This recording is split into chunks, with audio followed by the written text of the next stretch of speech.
Good morning student. मी Ravi sir, Shri Chaundeshwari science academy Ichalkaranji.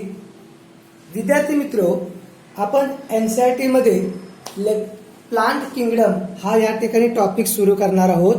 तर ह्या लेक्चरमध्ये काय करायचं आहे की आपण ह्या प्लांट किंगडमचे 6 लेक्चर पूर्ण केलेले आहेत क्लासरूममध्ये.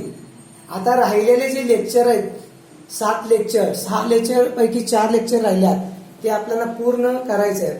तरी सुद्धा मी लेक्चर नंबर 1 पासून स्टार्ट करतोय की तुम्हाला समजण्यासाठी थोडस जास्त मदत होईल. तर सुरू करूया आपण. तर प्लांट किंगडम. तर पूर्वी बघा R.H.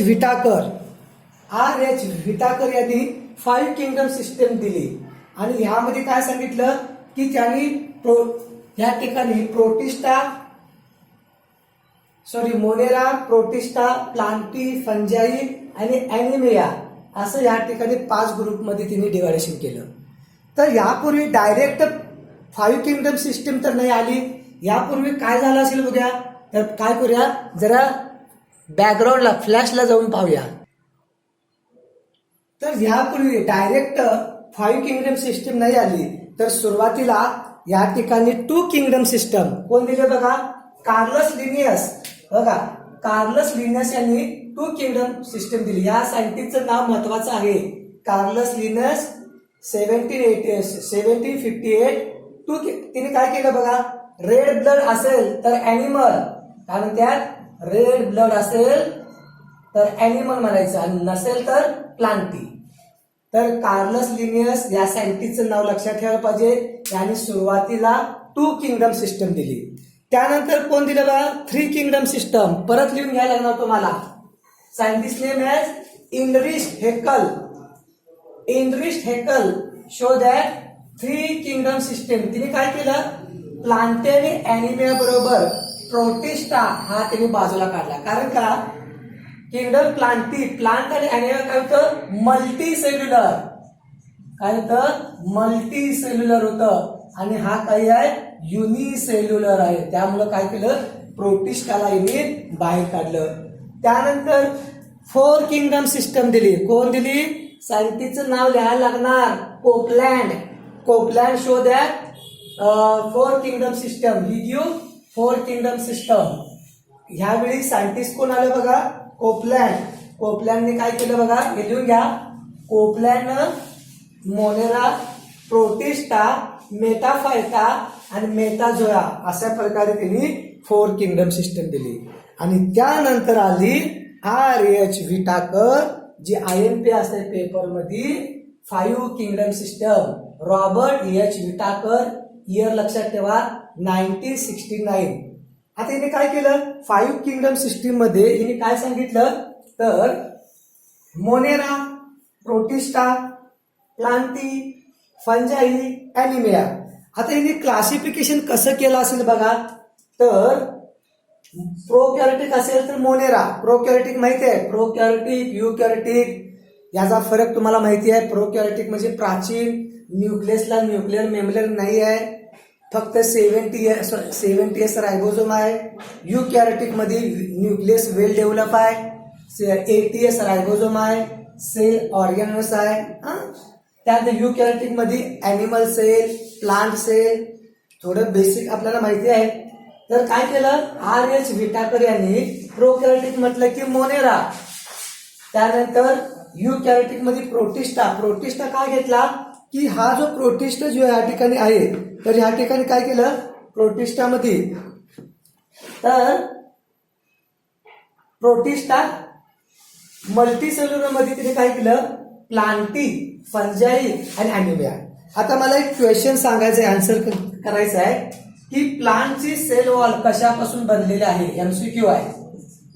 प्लांट सेल वॉल कशापासून बनले सांगा, फंजाई सेल वॉल कशापासून बनले ते सांगा. 2 MCQ तुम्हाला कमेंट मध्ये लिहायचे आहेत. तर जाऊया पुढे थोडं. चला ठीक आहे, पुढे जाऊन बघूया आपण. टॅक्सॉनॉमी. तर या ठिकाणी 2 मिनिट हव्या होती. तर आपण आता काय करायचं आहे, किंगडम प्लांटी आपण स्टार्ट करायचं आहे. आता पहिला प्रश्न येतोय, which type of organism included, which type of organism included in kingdom Plantae किंवा प्लांट किंगडम. तर आपण प्लांट किंगडम मध्ये कोणत्या ऑर्गॅनिझमला इन्क्लूड करणार, हा एक कॉमन क्वेश्चन आम्हाला विचारला जातोय. आन्सर काय असणार आहे, multicellular eukaryotic photosynthetic pigment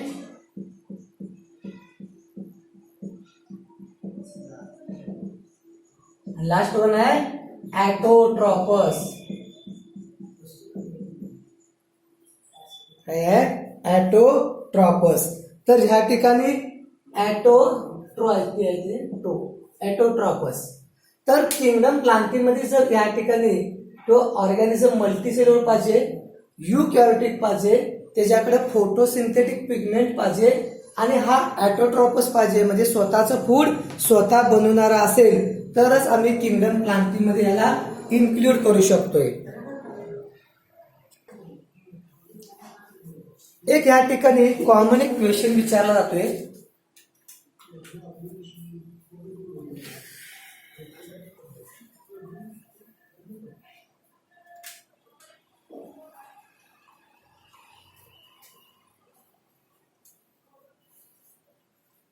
classification of living organism proposed by R.H. Whittaker.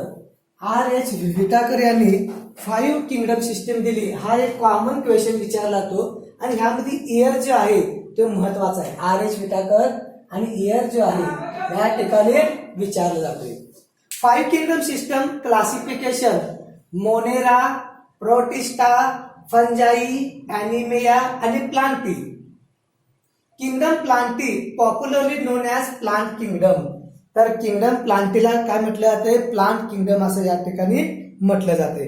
आता सुरुवातीला या ठिकाणी मी तुम्हाला सांगितलं होतं की कार्लस लिनियस यांनी काय केलं होतं की क्लासिफिकेशन केलं होतं. 2 किंगडम सांगितलं, प्लांटी आणि एनिमिया. रेड ब्लड असेल तर एनिमल आणि रेड ब्लड नसेल तर काय करायचं, प्लांटी सांगायचं.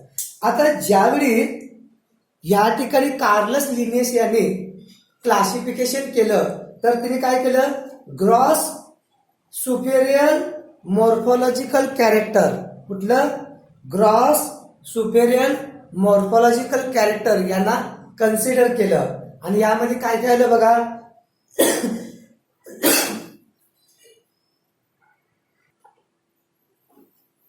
तर काय आलं बघा की कार्लस लिनियस 1758 मध्ये त्यांनी 2 किंगडम सिस्टम दिली, प्लांट आणि एनिमिया. आणि ह्यावेळी क्लासिफिकेशन करताना काय केलं, ग्रॉस सुपरफेशियल मॉर्फोलॉजिकल कॅरेक्टर, यामध्ये habitat, colour, number of lives आणि अँड्रोशियम, मेल फ्लावर ओरल या ठिकाणी सेक्शुअल कॅरेक्टर या ठिकाणी कन्सिडर केला. तिने काय सांगितलं की मला प्लांट मध्ये हॅबिटेट कन्सिडर करता आलं. कार्लस लिनियस यांनी मॉर्फोलॉजिकल म्हणजे एक्सटर्नल बाह्य कॅरेक्टर आपल्याला सहज दिसण्यासारखं आहे. त्यानंतर काय केलं, रिप्रोडक्टिव्ह कॅरेक्टर मध्ये तिने अँड्रोशियम कन्सिडर केला. आणि त्यामध्ये मॉर्फोलॉजी मध्ये एखादा प्लांट जर बघायला असेल तर तुम्हाला बाहेरून काय दिसणार, मोस्ट ऑफ त्याचे लिव्ज काय दिसणार तुम्हाला, लिव्ज. तिने लिव्हचं शेप, पानांचं शेप बघितला, लिव्ज नंबर बघितलं आणि त्यांनी काय केलं, त्यांना की प्लांट सेक्शुअल कॅरेक्टर मध्ये त्याने काय केलं, प्लांट मध्ये अँड्रोशियम कन्सिडर केलं आणि ह्या आधारे तिने काय केलं, क्लासिफिकेशन केलं. तर दुसरं या ठिकाणी कार्लस लिनियस यांनी आर्टिफिशियल क्लासिफिकेशन केलं. दुसरं आहे आर्टिफिशियल.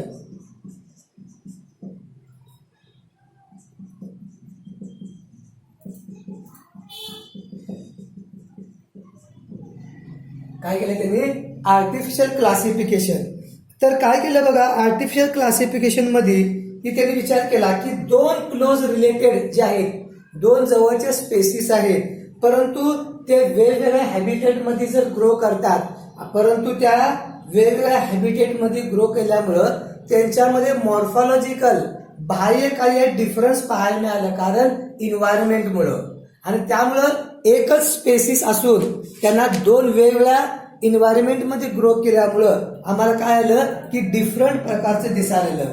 त्याचबरोबर तिने काय केलं बघा या ठिकाणी की काही वेळा दोन प्रजातीमध्ये सिमिलरिटी होती, साम्यता होती, परंतु या ठिकाणी लिव्ज एकसारखे नव्हती. तर त्याने काय केलं, दोन प्रजातीमध्ये काय होतं, साम्यता होती, समानता दिसून येते, कारण त्यांचं लिव्ज एकसारखं होतं, परंतु त्या स्पेसिस वेगवेगळ्या होत्या. कारण लिव्हच्या सेटवरनं, लिव्हच्या नंबरवरनं त्यांनी काय केलं होतं, क्लासिफिकेशन केलं होतं. त्याचबरोबर दोन प्लांटमध्ये समानता होती, पण लिव्ज मध्ये फरक होता. दोन प्लांट एकाच स्पेसीचे होत्या, पण त्यांच्या लिव्हचा आकार, लिव्हचं नंबर वेगवेगळं होतं, आणि त्यांना त्यांनी काय केलं, एकाच स्पेसिसला त्यांनी वेगवेगळं समजलं. आणि हे सर्व त्यांचं ड्रॉबॅक, कार्लस लिनेस यांचं ड्रॉबॅक आलं. नंतर काय आलं, नॅचरल क्लासिफिकेशन सिस्टम आली. त्यानंतर काय आलं, नॅचरल क्लासिफिकेशन सिस्टम आली. आणि या सिस्टीम मध्ये काय सांगितलं बघा की नॅचरल क्लासिफिकेशन सिस्टम. तर यामध्ये काय केलं बघा की यामध्ये मॉर्फॉलॉजिकल कॅरेक्टर बरोबर इंटरनल कॅरेक्टर कन्सिडर केलं. बाह्य बरोबर इंटरनल म्हणजे अॅनाटॉमी या ठिकाणी कन्सिडरेशन केलं. इंटरनल फ्युचर मध्ये काय असणार, तर आम्ही काय केलं की अल्ट्रा स्ट्रक्चर मध्ये मायक्रोस्कोपचा यूज करून आपण जे पाहणी करतोय त्याला अल्ट्रा स्ट्रक्चर म्हणतोय. अल्ट्रा स्ट्रक्चर, अॅनाटॉमी, एम्ब्रोलॉजी, त्यानंतर फायटोकेमिकल या सर्वांचा काय केला, विचार केला. आणि यामुळं क्लासिफिकेशन करणे एकदम अचूक झालं आणि योग्य प्रकारचं आम्हाला क्लासिफिकेशन या ठिकाणी करता यायला लागलं. त्या यानंतर काय केलं, फायलोजेनिक क्लासिफिकेशन आलं. काय आलं, फायलोजेनिक क्लासिफिकेशन आलं. आता यामध्ये काय केलं बघा, तर यामध्ये फायलोजेनिक क्लासिफिकेशन मध्ये प्लांटचं इव्हॉल्युशन मध्ये हिस्ट्री काय आहे याचा विचार केला आणि याची स्टडी करून मगच क्लासिफिकेशन करता आलं. म्हणजे काय आलं की सुपरफिशियल तर बघणार, मॉर्फॉलॉजिकल कॅरेक्टर घेतलं, इंटरनल कॅरेक्टर घेतलं, आणि इव्हॉल्युशन नुसार प्लांट कोणत्या ह्याच्यामध्ये ग्रो केलाय त्या इव्हॉल्युशन मध्ये त्याचा नंबर काय आहे. आणि ह्यामुळे काय केलं की पहिल्यांदा एकदम ऍक्युरेट क्लासिफिकेशन करता आलं. तर आपल्यासमोर या ठिकाणी तीन सिस्टम आले बघा, तीनची नाव लक्षात ठेवा. एक म्हणजे आर्टिफिशियल सिस्टम, दोन आहे नॅचरल सिस्टम, तीन आहे फायलोजेनिक सिस्टम. हे क्लासिफिकेशनच्या तीन मेथड आहेत. काही वेळा क्वेश्चन मध्ये विचारला होते. पर सांगू, क्लासिफिकेशन करण्यासाठी आर्टिफिशियल सिस्टम वापरली, नॅचरल सिस्टम वापरली आणि फायलोजेनिक सिस्टम, हे तीन सिस्टम क्लासिफिकेशनला आम्ही वापरले. तर आता काय करूया, आपण थोडस सुरुवात करूया की काय झालं बघा की मी बऱ्याचसं सांगितलंय. तर समोर एक चित्र दिसते बघा की आपल्याला आपल्या अंगणात झाडं लावणं किती सुंदर वाटत असते बघा. कारण प्रत्येक जण काय करते की काळजीनं आणि आनंदाने या ठिकाणी काम करणारे चित्र दिसले. तर बघा ह्यामध्ये या ठिकाणी प्लांटचं या ठिकाणी कटिंग चालू आहे, काही प्लांटेशन चालू आहे या ठिकाणी. यामध्ये एक डॉग सुद्धा हेल्प करायला आहे. आणि या सर्वांमध्ये बायोडायव्हर्सिटी काय करायला आपण वाढवालोय. आणि प्लांट लावलं म्हणजे आपण कार्बन डायऑक्साईडचं प्रमाण कमी करालोय आणि ऑक्सिजन काय आलंय आपल्याला मिळालंय. हे प्लांट जे आहेत इतकी महत्वाचे आहेत, त्यांना आपण प्रोड्युसर म्हणतोय. काय आहे, इकोसिस्टम मध्ये प्रोड्युसर आहेत, ऑक्सिजन तिने देणारा सोर्स आहे. आणि अशा या महत्वाच्या किंगडम प्लांटीचा आपण या ठिकाणी सुरुवात करूया. तर बघूया आता एनसीईआरटी काय म्हणत्या, our understand plant kingdom has changed over time. परत प्रत्येक वेळी प्लांट किंगडम सिस्टम आहे ती बदलत गेली आहे. Fungi and the member of Monera and Protista have cell wall. काय आलं की प्लांट किंगडम मध्ये प्लांटला सेल आहे, सेल वॉल आहे, सेल वॉल काय आहे, सेल वॉल आहे. आणि ही सेल वॉल कशापासून बनल्या, सेल्युलोज, पेक्टिन आणि हेमिसेल्युलोज या तिन्ही पासून बनलेले आहे. फंजाईची कायटिन आणि प्रोटिस्टा आणि मोनेरा यांच्यामध्ये बॅक्टेरियाचे नाहीत आणि यांच्यामध्ये पण सेल आहे, सेल वॉल आहे, ती डिफरंट केमिकल पासून बनलेली आहे. आपल्याला एक कॉमनली काय पाहायला मिळालं की या ठिकाणी फंजाई, मोनेरा, प्रोटिस्टा यांच्यामध्ये आणि प्लांटमध्ये सेल वॉल आहे आणि ह्याच कारणामुळं की फंजाईला पण काय केलं तर प्लांटिंग मध्ये समावेश केला होता. हॅव्हिंग सेल वॉल नाव been excluded from earlier classification placed same kingdom. आणि आता मात्र फंजाईला, मोनेरा, प्रोटिस्टा यांना बाजूला केले आहे. सो सायनोबॅक्टेरिया नाव सांगा बघू. सायनोबॅक्टेरिया काय म्हणतोय, blue green algae, blue green algae. सायनोबॅक्टेरियाचे एक्झाम्पल काय आहे, नास्टा, एनसीईआरटी मध्ये दिलंय. त्यामध्ये हेट्रोसाइट सेल आहेत, हेट्रोसाइट जे सेल आहेत ते काय करतात, नायट्रोजनचं फिक्सेशन करतात.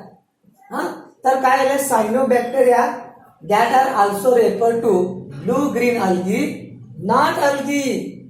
ब्लू ग्रीन अल्गी ही अल्गी नाही आहे या ठिकाणी, काय आहे, blue green algae, not algae, they are more.